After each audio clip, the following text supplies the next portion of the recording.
Getting the early numbers could be the key to success when betting on the NFL. That's why we're here to react to the Pinnacle openers and analyse where the market might move. Welcome to the opening line. Hello and welcome to another episode of the opening line. Today we are looking ahead to week 11 and with me are our three NFL experts here to help inform your predictions for the week ahead. Andy Molitor, Eric Eager and Rufus Peabody. Thanks for joining me again. Rufus, I'm gonna start with you actually this week. I know you didn't have much action to get involved in on the NFL, so how was the Masters for you? The Masters was quite good. PJ won. That was nice for me. Matsuyama did okay, but Jason Day withdrawing not withdrawing. Basically. I'm on previous week's broadcast. It was very solid. Like a lot of good top X hit, top Great Britain, Ireland, top 10, top 5 hit. So it was a very good week. And NFL was, I didn't lose a single NFL bet. I won 5. So even though they were pretty small, I'll still take it. Nice. Andy, what about yourself? NFL was break-even-ish. Halftimes were good for the most part. Bears teaser. That never felt good until it actually came through at the end. I think I pushed him out to 8.5. That was an awful game. And I had to watch the whole game because of that. And it was a terrible ordeal to have to stay up and watch even my Vikings play last night. So it ended on a high note at least. What was my disappointing one, I guess, was still the Denver offense not contributing whatsoever to an over that should have hit. And how about you, Eric? Was it a good week? Other than being on Denver, it was a good week. Even the Nick Chubb running out of bounds, those always seem to hurt you, but that one actually helped me both in a teaser and in the teaser on the opening line, and then on the closing line, I took a little bit of Houston. So that was nice. I think it was also Giants. I took that at the very end after a bunch of people moved that out to 4.5, 5. So that was really never in doubt. So it was a good week. Cool. Well, let's get on to some of the games for week 11. We've got Thursday night football first. Arizona Cardinals at the Seahawks. We'll get into the reasons why in a bit, but the market's been quick to buy into Arizona here. It looks like they started as a 4.5 point underdog. It's already dropped to 3.5. It's probably going to go to the 3 if it hasn't already. The total's also been pushed up from 56.5 to 58, and I mean, this one, I'm sure it could be 60 plus and people would still probably take the over, but it's split where it is at the moment. Arizona, the dramatic Hail Mary win. The Seahawks were pretty terrible against the Rams. I don't really know how else to describe it. They've dropped a bit in recent weeks as well. They're pretty much just relying on Wilson to drag them into a game. Did anyone get any early action on this one? I took the 4. I hate backing a team, off a high like that against a, team that played one of the worst games of their season, but the 4 was just a bad number, I felt. It should open 3, so I guess I'm on Arizona already, and I'm fine with that in a game like this. The total, I expected it to go up, and it should, but boy, it starts to get tricky. You almost need some things to start going right to get to 60 points. And like last week where the teams, I think they combined in the Arizona Bills game for 6 field goals in the first half. And they weren't all like very short, but it felt like they left a lot of meat on the bone in the first half. That total did end up getting there. But a few things like that, and Seattle playing down again, and we might not sniff 50s in that, so I stayed away from the total. I'm not getting on the other side of it, though. Yeah, I think when you look at Arizona's offense, they're certainly able to move the ball between the 20s, but in the red zone, they've struggled a little bit. Murray's running helps the overs, I think, a little bit, but it also sort of keeps the clock moving. So I don't know if I can really support an over that big anymore. I think if this thing got down to 3, I would take Seattle, though. I mean, their defense, you sort of saw the other day that, they're fine. They're just another NFL defense when they have Jamal Adams, which is a good or bad thing. But Wilson simply can't turn the ball over.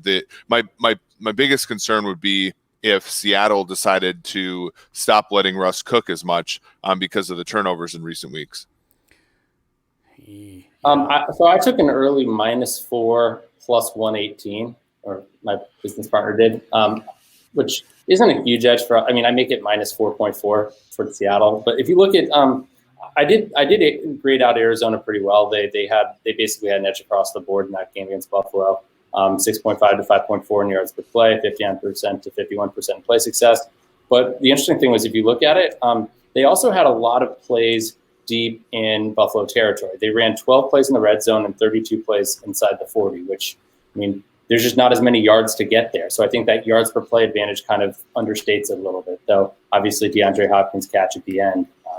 But in general, I think I don't think it's 1 week. You can't overreact too much to one game. And I think this line, had these teams played last week at their sort of what we expected, this line would be probably for like 5, maybe 5.5, 6. I don't know.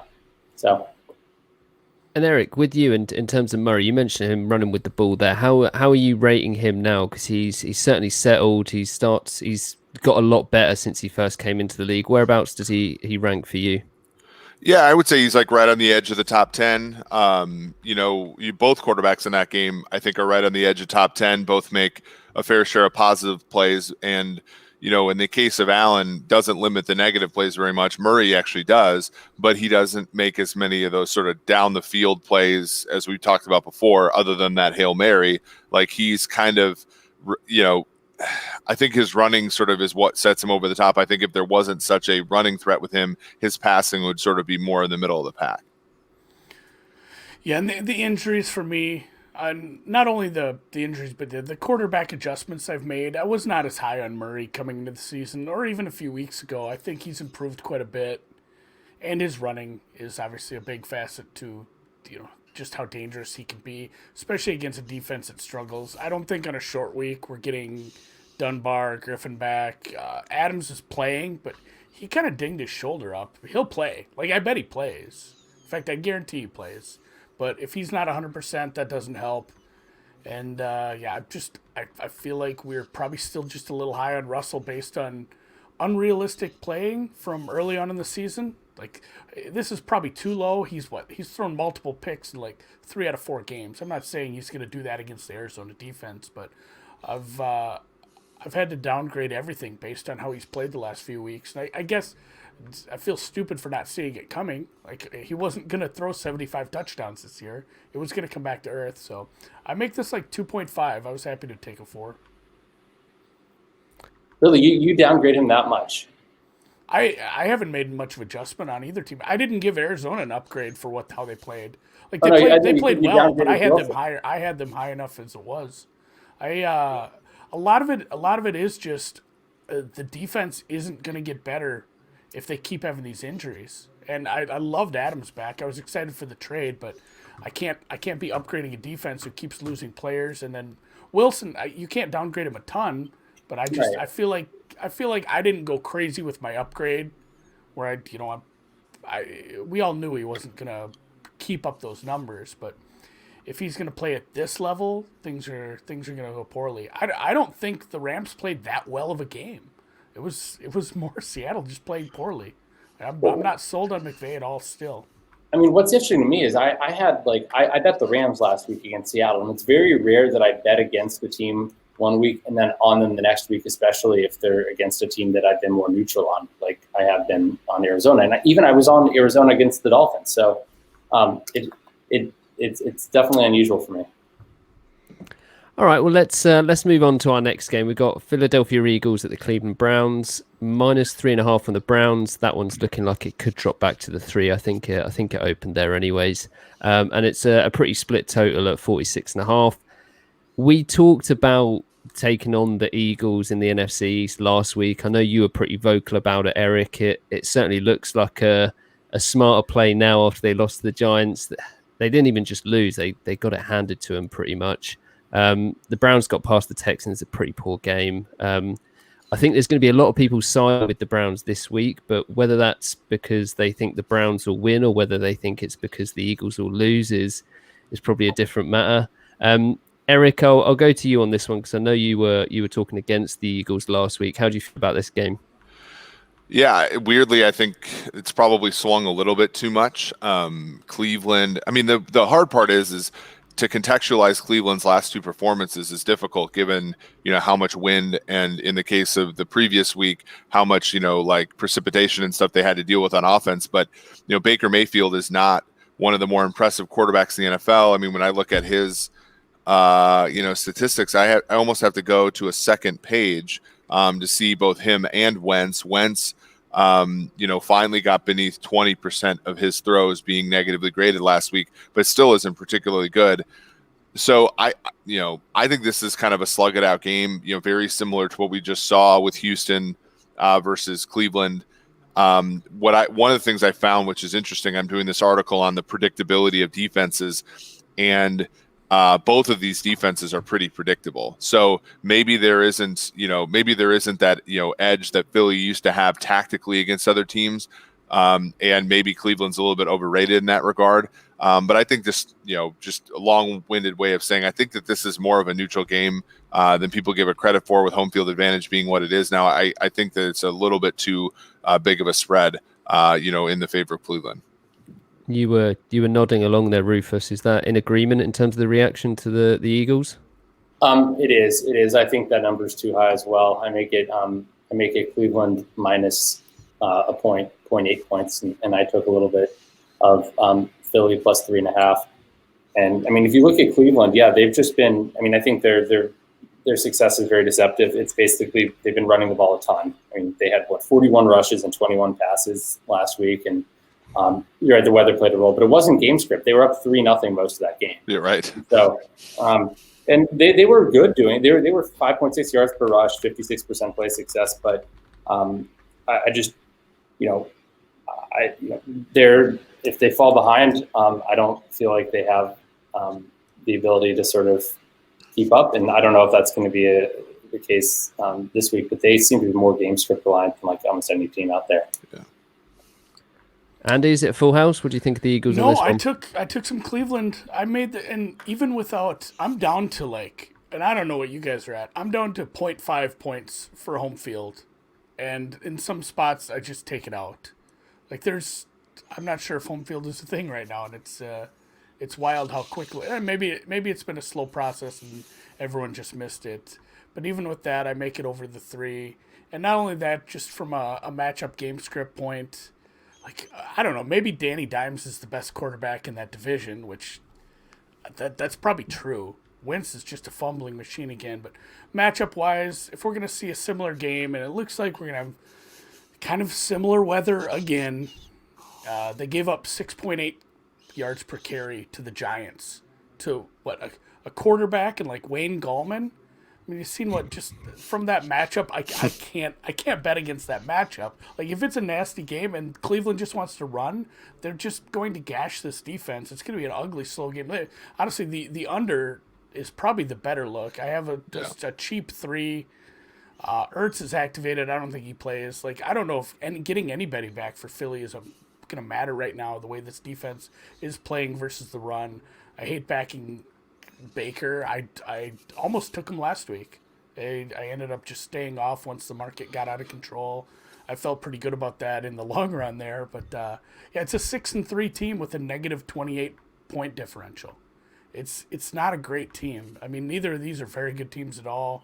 But they did what they had to do, I guess, to get the win last week. They was it 41 rushes on 62 plays. That's 65-70%. It's up there. They ran the ball, they didn't turn it over, and they got a super ugly win against a team that apparently had no game plan to play in the wind. So I have a 3 here, but I'm looking more at this under as the week goes by. Well, Andy raised a good point there about the home field adjustments there. Rufus and Eric, where are you guys at with that? Have you kind of settled, or is it still something you're looking at and trying to work on? I'm pretty settled. I haven't been really making much of an adjustment there. I haven't actually thought much about it, to be quite honest. I still have it about 85% of normal home field. And also, to be honest, I don't think that a half season of football really tells me that much about it. Yeah, I have it about a point. And we do. I know Rufus does this. I mean, Andy, I think you do it as well. Like if you regress to the market, right? Like you're probably shrinking your home field advantage as a result, even with doing that. So I have it as about a point right now.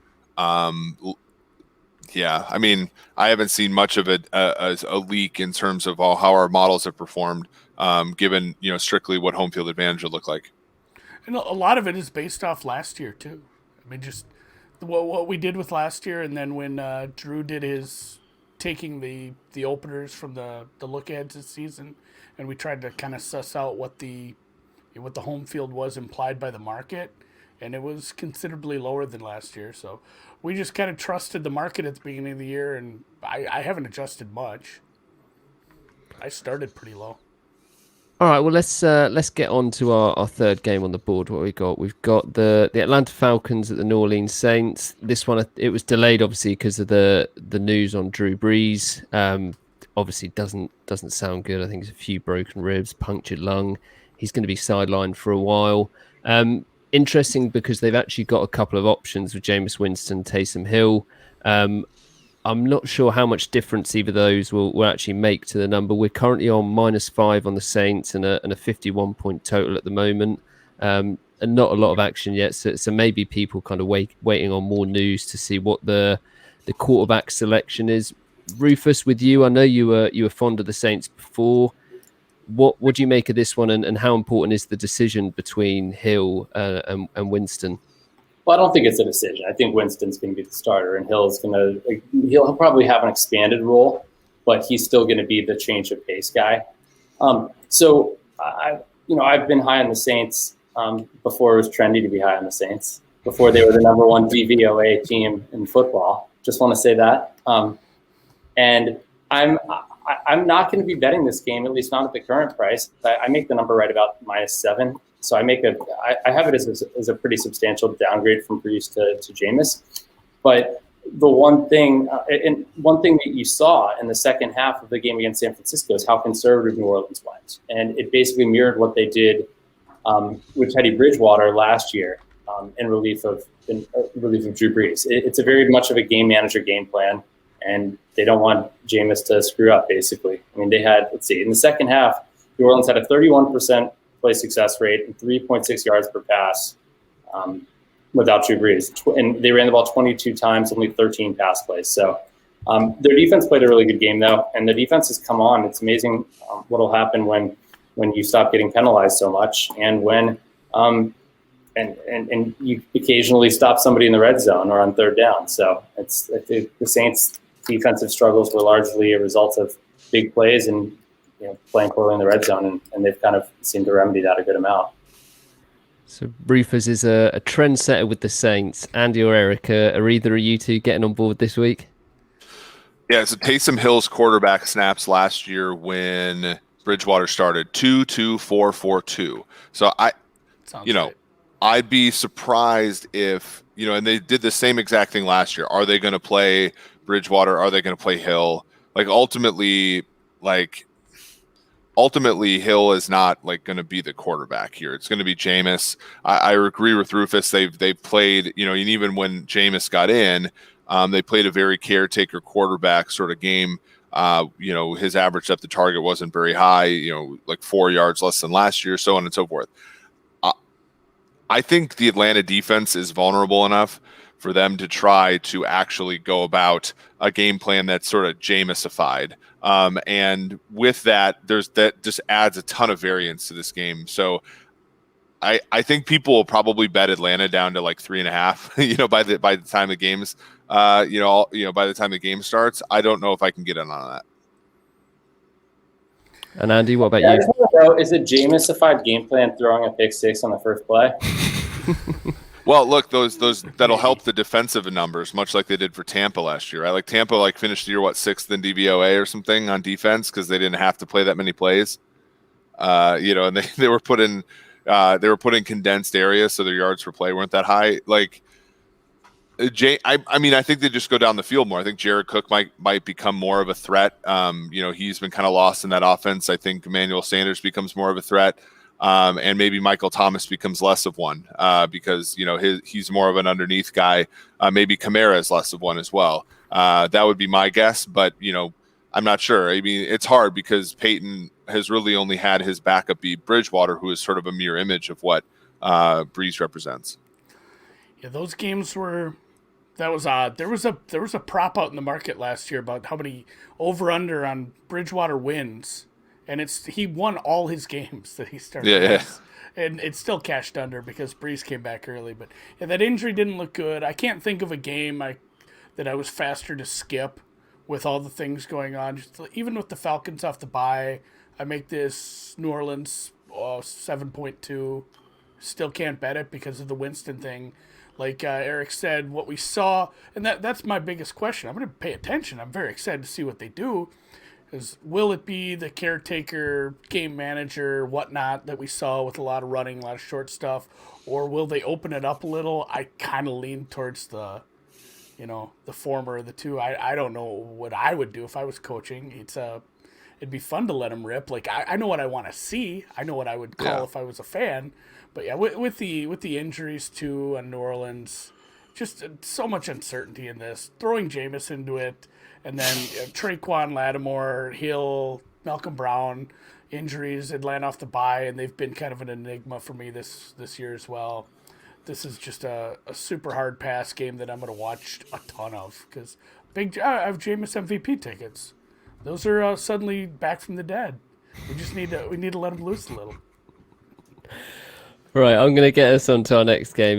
New England Patriots at Houston Texans. Patriots are road favourites here. Only -2.5 at the moment. People taking the Texans, actually, so it might be one that kind of jumps around a little bit. And we've got a total of 48, and that one looks like it's pretty even action on either side. Texans are just having a shocker of a season, even with Deshaun keeping them in games. The Patriots doing a little bit better, but they're struggling in the AFC East. They somehow got the win against the Ravens. That one, I mean, it looked to be more about the weather down to the actual performance. But open floor on this one. Is anyone taking anything here?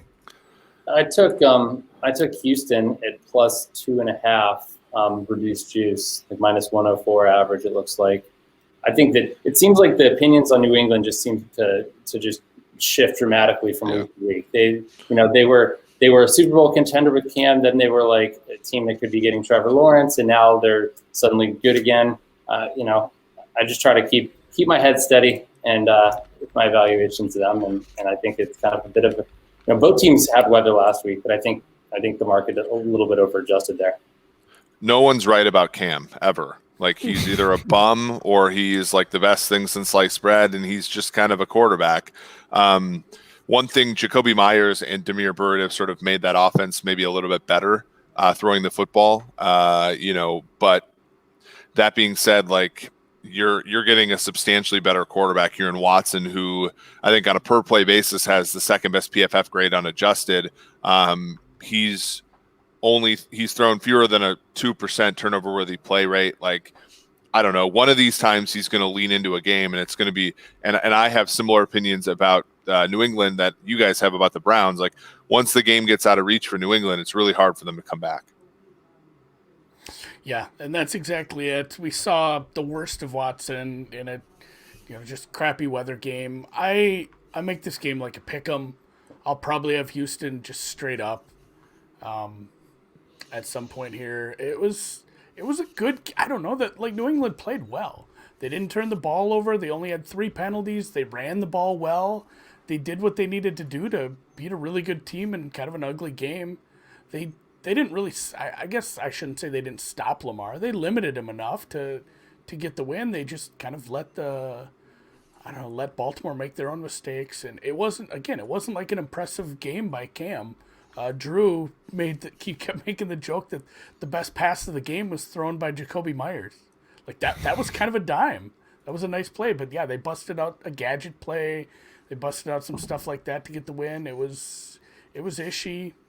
And really, again, I'm probably putting a lot of that on Baltimore at the same time. That 4th and 1 play bothered me a lot, but my Houston numbers are unadjusted based on last week. I don't know what I do with some of these games. If you guys how much you take the context in. You kind of have to, I suppose, with just the weather was horrid. It was a terrible game, and I'm not going to downgrade Houston a ton off that. So, basically a pick, and I'll be on the Texans.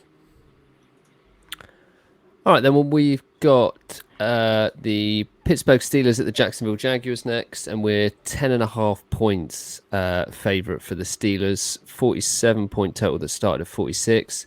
Steelers 9-0. They're probably not going to lose this week or anytime soon, looking at their schedule. But it's a hefty handicap to cover, and we've talked about it a couple of times on the show. Andy, I know you're invested in the Steelers in terms of your futures. They're up against your guy Juice Luton here. Is there anything that interests you in the markets? I make it like 11, but I tend to stay away from a lot of these. I wish I hadn't with Jacksonville. Apparently, that would have been a nice one. They have so many weapons. And what they're doing, it's perfect. So many people talked about last year with.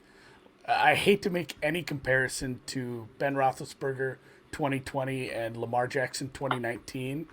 But it's the same thing. Let's take this guy and use his strengths. Let's build the whole game plan around our quarterback and have a fantastic year. They're getting rid of the ball so fast. They're just everything's short, everything's quick.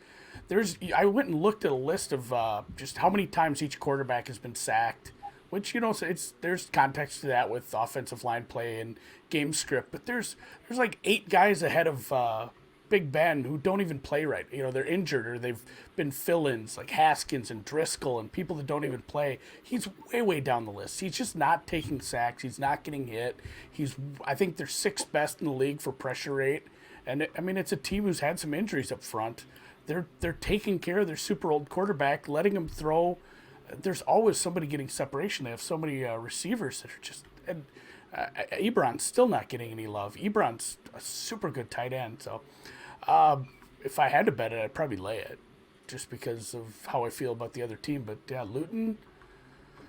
I don't know if I can put much. I don't know if I can put much of that. It was close versus the Packers, but it's again they only got like 13 points out of the offense. Their best here, what was it? Their longest scoring drive was 43 yards, ending with a field goal. The other touchdown was set up by a fumble recovery. The one touchdown was the awesome punt return where he scared the punter, which was probably the funniest play of Sunday. So, I'd make it 11.1. I'd lay it, and I probably won't. And Eric, how far does the term encouraging stretch? Does it go all the way to Juice Luton? You're muted, I think. You're muted, Eric. Sorry, people were walking through here, and I didn't want you guys to hear. Okay. It goes. I mean, he's not good, right? It's a classic example of he did way better than I expected him to, but I'm not going to bet on him here. And I'm not going to bet on him here. When I look, Pittsburgh has the most unpredictable defense in the NFL. We've seen it work its magic against rookie quarterbacks last week, Joe Burrow specifically. Jacksonville not only has a relatively predictable defense, but they have an awful defense. So I have a hard time, seeing Pittsburgh, I have a hard time seeing Jacksonville keeping this close, frankly. And, the only thing that you could sort of lean on is the history, which I don't know how much that matters, which is that Pittsburgh has notoriously been bad against the Jaguars, especially in Jacksonville during Big Ben's tenure. But that's not enough to actually do anything with. So, I'm going to lay off here. But if anything, I'm with Andy. I'd lay the points with Pittsburgh. Well, first off, I want to say I don't think that the Pittsburgh-Cincinnati game was the bloodbath that the final score makes it out to be. If you look before the game got out of reach, the first 3 quarters, Pittsburgh only had an advantage of 5.8 to 5 yards per play and 39% to 35% play success rate. Cincinnati was just over 13 on third downs, so that'll make you look good. That said, Jacksonville's offense was so bad, and that's basically the only thing they had going for them early in the season. 4.3 yards per pass for Luton, and so I actually laid the points on Pittsburgh. I laid 9.5 early, and I make it 13. So I'm a very rare occasion when I took a big road favorite. Right, what have we got next? We got Packers at the Colts. This one's actually had a bit of early interest, and it's on the Colts. The Pinnacle traders posted them at -1 initially. That's been pushed out to -2.5. It's still taking the bulk of the action, and the over's actually getting a lot of interest as well. 49 at the open, up 3 points to 52. Seems to have settled around there. Both teams got a win in week 10, but there's a lot more to it than that. Green Bay, we just talked about how poor Jacksonville are. Green Bay just about got past them, while the Colts breezed past the Titans. Some of the activity that we've seen is probably going to be overreaction to those performances as well. Eric, do you think it's an overreaction here, maybe on the Colts, or are they worth it? I don't think so. I mean, when I did my podcast on Monday morning, my co-host was pretty surprised at the fact that, at the time it was -1, kind of moved out a little bit. And I sort of support this. I mean, Green Bay is like, they're the same team as they were last year. They get wins against bad teams in sort of unimpressive ways. Now, the difference is their quarterback is playing really well. But when you look at, just how the Colts attack teams, like they're up front, they inside and outside with Buckner and Houston at the linebacker level, they're extremely sturdy and they don't make mistakes in the secondary. And when you saw, the only reason Green Bay won the game against Jacksonville was because of busted coverages, and you don't get that with the Colts. They limit big plays, I think, better than any team. We saw that against Tennessee, which lives off of explosive plays. And they sort of play four corners. And while Phillip Rivers isn't great, I kind of like that old arm getting 10 days rest in a dome against a Packers defense that is, in my opinion, pretty soft. So I like Indy here laying the points. I'm pretty much on market with this one. And I did just talk about the Packers game a little and how they played, but the Indy game, I missed part of the second half doing some stuff, and I looked at it and I saw, the drives like, 17-yard punt, block punt. Like, did they deserve that score? And then I looked at the first half and just how the red zone finishing was in the first half. They probably should have been up at half and then maybe not as successful of a second half. So I've been higher on Indy than I was previously. Early in the season, I guess. Pittman stepping up is nice. Hines too, but pretty much on market. I don't know what to do with Green Bay right now. I'm glad I didn't get too involved. I guess I did get involved in the Indy game. I teased them out. Thank God I had the 8 points when they won by like 3 touchdowns there. I'm trying to look for my Indy notes here, or my Green Bay notes rather. I don't have a ton on them. They played down and still won. It was nice to see MVS doing something, like somebody outside of just Packers or Rodgers to Adams every time, if they could get a little bit more out of the offense. But they ran a lot on early downs. And I get that the weather was bad, but it's not like Rodgers has some noodle arm. Like right. you could say, like, oh, it's windy. He has a laser. He's got a cannon still. It's still a pretty good arm. Like, just let him throw. Don't run on early downs and just waste them against a bad team like this. They made mistakes, and I guess they were lucky they played Jacksonville. So if I had a lean, it'd probably be towards Indy, just based on how I think these guys match up. It's a much better defense. Green Bay made some explosive plays, but they weren't really. I mean, their play success was not fantastic last week. Indy I had as the most dominant team of the week in terms of game grade. Clear cut number one. They were, 6.2 to 4.9 yards per play, a 59% play success rate. Their average play was run on the Tennessee 38-yard line. That's something. And averaging 6.2 yards per play while having a shorter field like that is quite impressive. In fact, they ran 21 snaps in the red zone. So they were really, really good passing the ball. I'm on market here. I got nothing. Now we've got the Bengals at Washington football team. This one I think it was on at like a pick'em, but it seems to be taken down. I don't know if there's any news there. Is anyone invested in this one or interested in this one? Does it have to do with Alex Smith? Like, are they thinking about going away from Alex Smith? I'm not sure. It's just, as of today, I think we took it off. So maybe there's something there. I'm not too sure. I thought there was a COVID for Cincy. Maybe I'm wrong. I can't keep up with all of them. Yeah. Cincy's a pretty fragile group, right? Like it's tough to. I think I kind of like the Bengals early when they were like +1.5, but if that you're basically making the bet that Burrow can consistently make plays, and Alex Smith can't. Although Alex Smith, strung together some form against Detroit. I don't know if that's repeatable necessarily.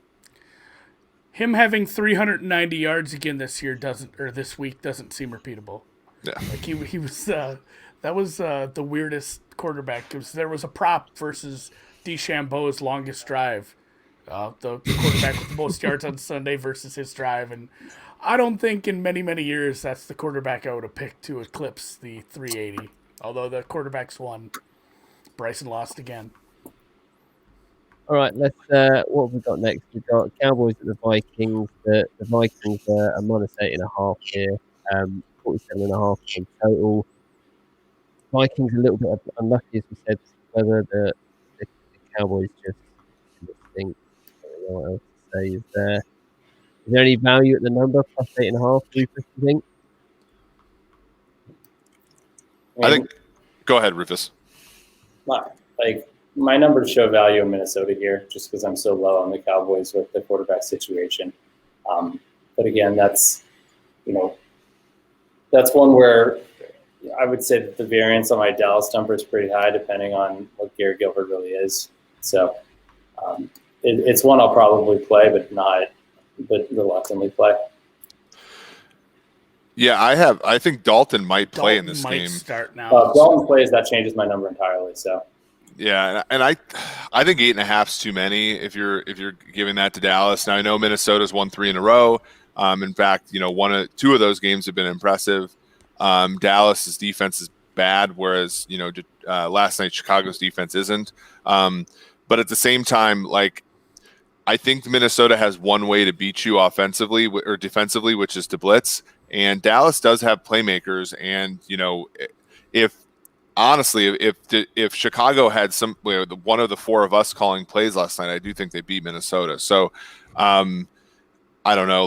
This is one where, again, the road team coming off of a bye, McCarthy sort of maybe getting his legs underneath him after a competitive game against Pittsburgh.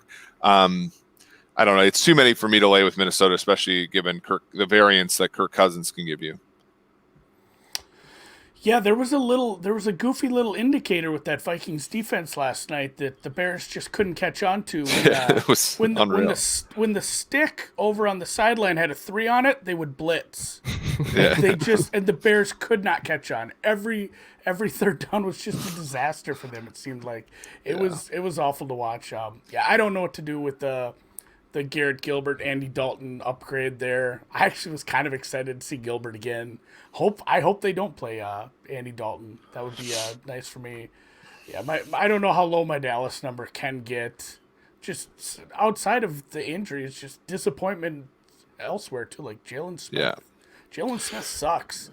They're off the bye. I don't know if I can give a team like this any sort of a bump for that anyway. So it's Minnesota or pass, and I won't be betting Minnesota, I wouldn't think. Do you think that the Dallas Cowboys actually having a legit chance to win their division, plays into it at all? Ooh. If they were tanking, if there was any sort of idea of tanking, that's really gone right now, right? Because they probably have too many wins to really. I mean, they're in such a weird situation. I don't know. I don't think any of these things really factor in at that point. To your point about the bye. Yeah, I mean they're still 2-7? Yeah. That's the thing I've been going back and forth with on people. What's the value to a weird ass division championship at this point? Isn't a better draft pick way more valuable than winning the division with 5 wins and just having some wild card come to your house and embarrass you? I feel like people will point to, though, in 2014 the Carolina Panthers were 3-8-1 after a Thanksgiving loss to Minnesota, and then won all the rest of their games, made the playoffs, won a playoff game, and then went 15-1 and made the Super Bowl the following year. There is I'm not saying that matters. It probably has no predictive power at all. But I'm saying if you're McCarthy, you might think of that as a reason to play your guys, whereas we probably think of it as a license to tank and get a better pick. All right, I'm always team tank. Yeah. I'll get us on to the next game. It's another one. Why aren't you wearing a tank? It's true. It's cold. It's wintertime. Save it for next week, Andy. Are those glasses prescription, or are they just for the looks? What's that? No, these are the blue light things. They save my eyes, Rufus. Oh, sure. Need them later in life. Right, on to the next one. It's what is it? Dolphins at the Broncos. This one's off the board as well. I'm just having a look. I think is it something around Drew Lock? Yeah, he's horrible. Yeah. Oh yeah, but whether he misses the game or not, I don't think it matters too much. I think that the Dolphins were the favourites, so around about -3. I think is it 2.5, 3? But yeah, I mean, Broncos aren't great. Drew Lock's pretty terrible. Tua getting better and better. It's an interesting one when it comes back on the board. What do you think the reaction will be if it is with or without Drew Lock? Eric, I'll go to you. Wow, it's already 3.5. Okay, or it was. I lean Miami here just because, independent of the QB, and because I think Drew Lock is not that much of a player above replacement with respect to like Brett Rippon or somebody like that. And the Dolphins, they play such good defense on the back end that the one thing that the Broncos have, which is a decent receiving core, I do think gets minimized in this one. So, I don't know, 3.5 may be a bit much, especially given that one of the final elements of home field advantage that probably remains is the altitude in Denver. But at the same time, it would be Miami or nothing for me here. I go the opposite. For me, it would be Denver or nothing. I mean, assuming Drew Lock plays. I still have Rippon as the downgrade, but I mean, Miami has benefited majorly from defense and special teams in recent weeks. I mean, they had 2 defensive touchdowns one week and then one the next week. And I mean, let's see, what's their turnover EPA plus 20.5 points due to turnover luck or due to turnovers. However, if you want to define it as luck, you can or not. 19 of it's fumbles though. So I'm going to call it mostly luck. Denver is negative 44 points in turnover EPA. And most of that's interceptions, but some of it's fumbles too. Miami last week benefited again. They had the blocked punt. They started 5 of their 10 drives in opponent's territory. That's not even including the kneel down drive, which would made it 6.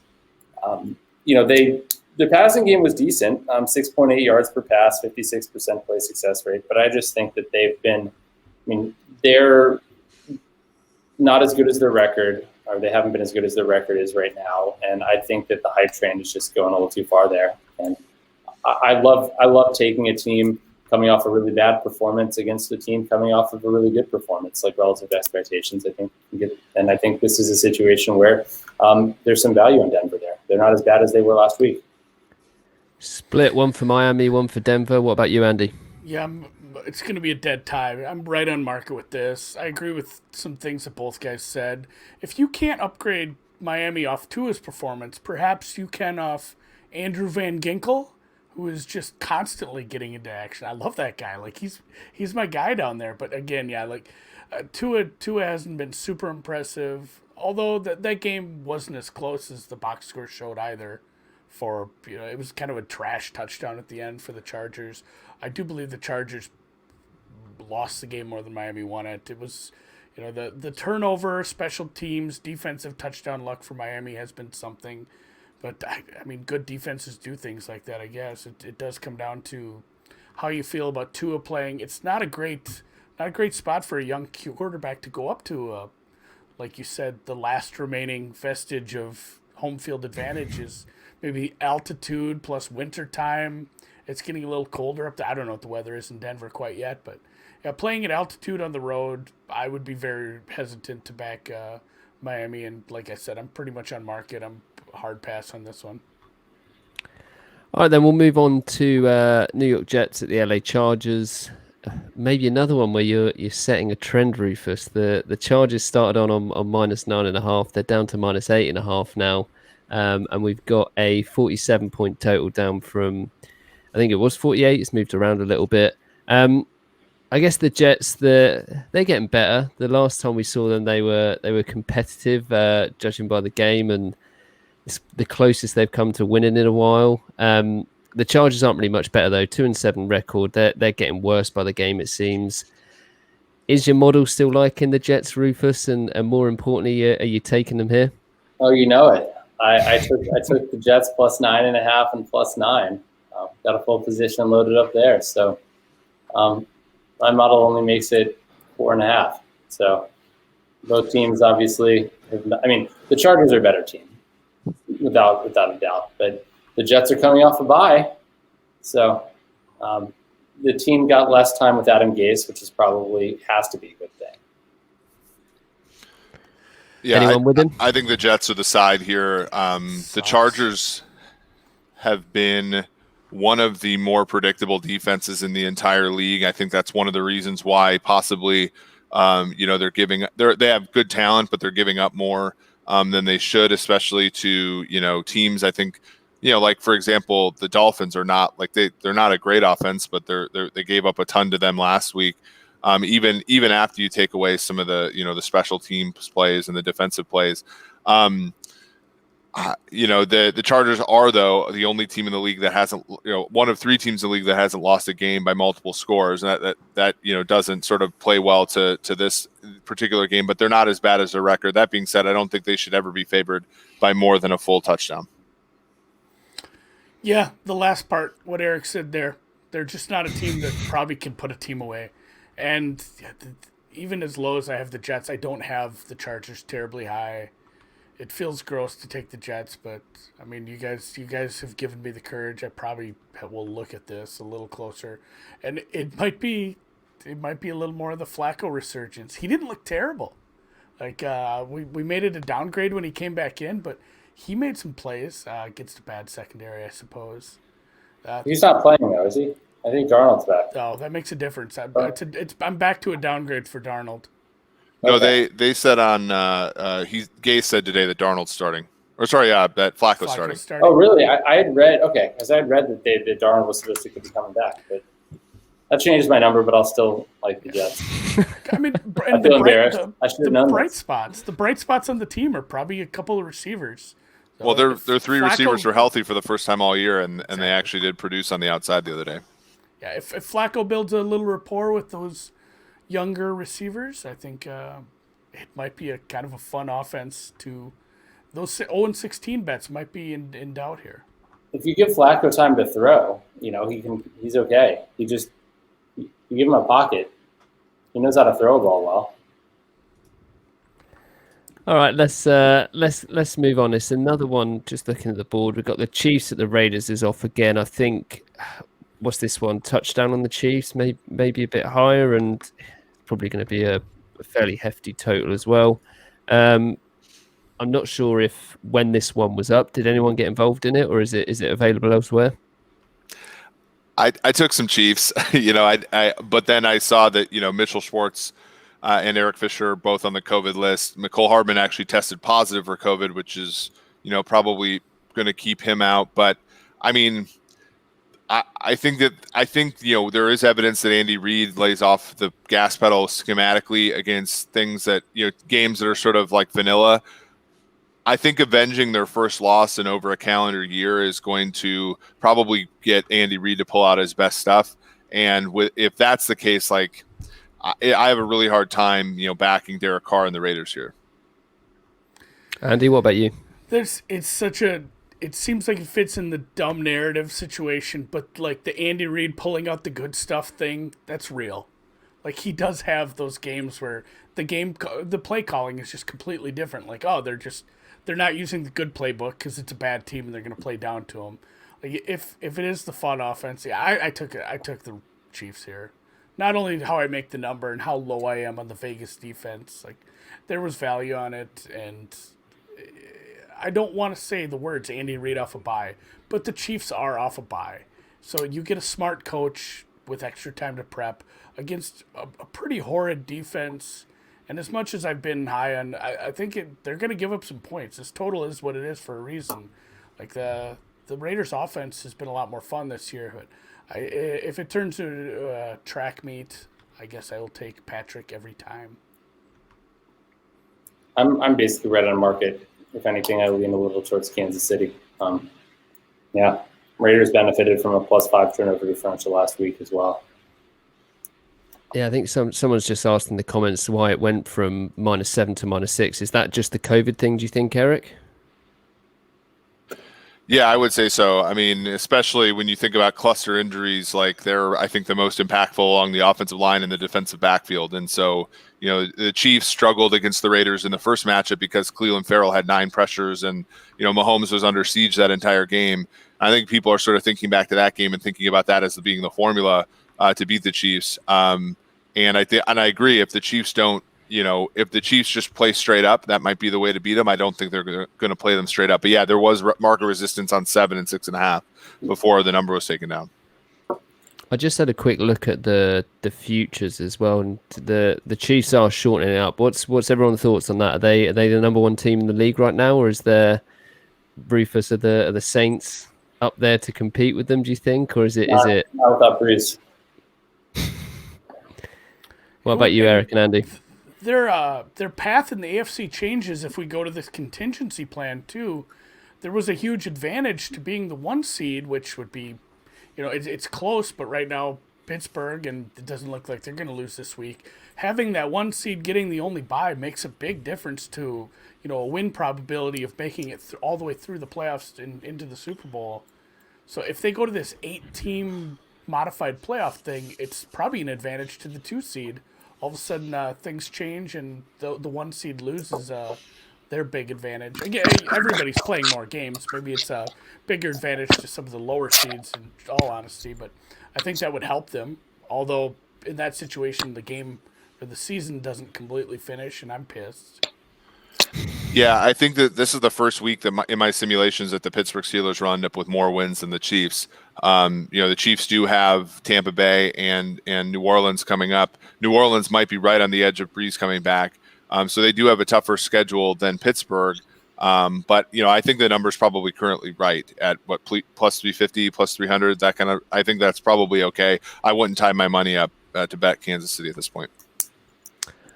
All right, then. Well, last one we've got is the LA Rams at Tampa Bay Buccaneers. There's not much movement or no movement on the side. Tampa Bay opened at -3.5. They're still there. Some early action on the total. It's on 47 after opening at 48.5. Brady, I guess, looked a bit better against the Panthers. Whether that was the Panthers doing bad or Brady doing good, I'm not too sure there. But we talked about the Rams beating the Seahawks as well. The bye probably playing a big part in that. It's a big game in terms of the NFC West. Rufus, is there any interest from you in this one? Yeah, I like the Rams here. I think both teams are coming off really, really good performances. Tampa Bay absolutely controlled that game. They ran 77 plays to 47, and despite that massive, sometimes when you have a team with a massive advantage number of plays, it's because they were possessing the ball and having these sort of slow, methodical drives and converting third downs. But, Tampa had 8.4 yards per pass, 53% success. They had on passing, and they had first downs on 45% of their pass plays. So they went in the red zone 8 different times, converted 63% of their third downs. And in terms of their field position, they ran 37 plays inside the Carolina 40-yard line. Carolina only ran 13, and most of Carolina plays were like inside their own 40, like almost all of them. So it was basically shellacking.